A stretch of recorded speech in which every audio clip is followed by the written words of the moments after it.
पंचायती निज़ाम को फरोग देकर अदालती मुकदमात निपटाने की जरूरत है। Chief justice of Pakistan justice Saqib Nisar का लंदन में सेमिनार से खिताब।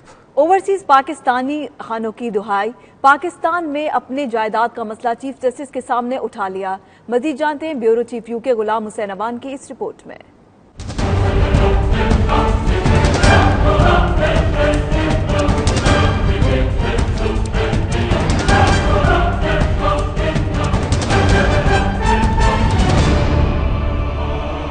लंदन की तारीखी कानूनी दरसगाह ग्रेज़ इन में फ्यूचर ऑफ एट्रीब्यूशन इन पाकिस्तान के उन्वान से तकरीब का इनेकाद किया गया, जिसमें चीफ जस्टिस मियां साकिब निसार ने law society of solicitors and barrister's seminar से भी खिताब किया।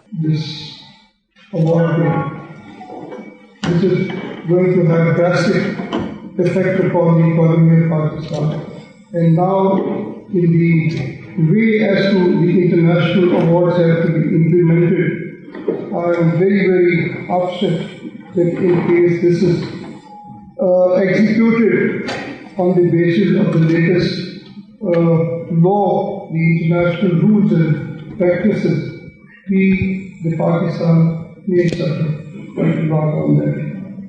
तकरीब से चीफ जस्टिस के अलावा law firm director Tariq Mahmood, Safdar Iqbal, Zafar Iqbal और सुप्रीम कोर्ट बार के साबिक सदर पीर करीम अहमद खुर्शीद ने भी खिताब किया, जिसके बाद सवाल जवाब का सिलसिला भी हुआ।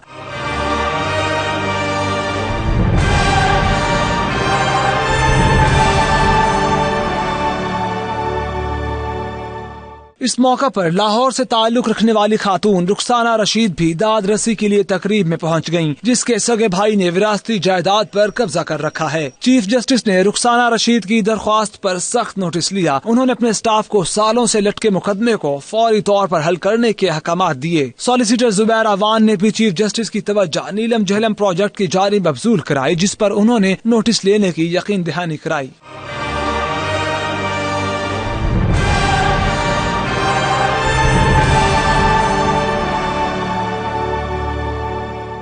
चीफ जस्टिस ने सेमिनार के अख्ताम पर वुकला में शील्ड्स भी तकसीम की, जबकि इंटरनेशनल लॉयर्स क्लब ने चीफ जस्टिस को भी यादगारी शील्ड्स पेश की। कैमरा टीम के साथ गुलाम हुसैन अवान, 92 न्यूज़, लंदन।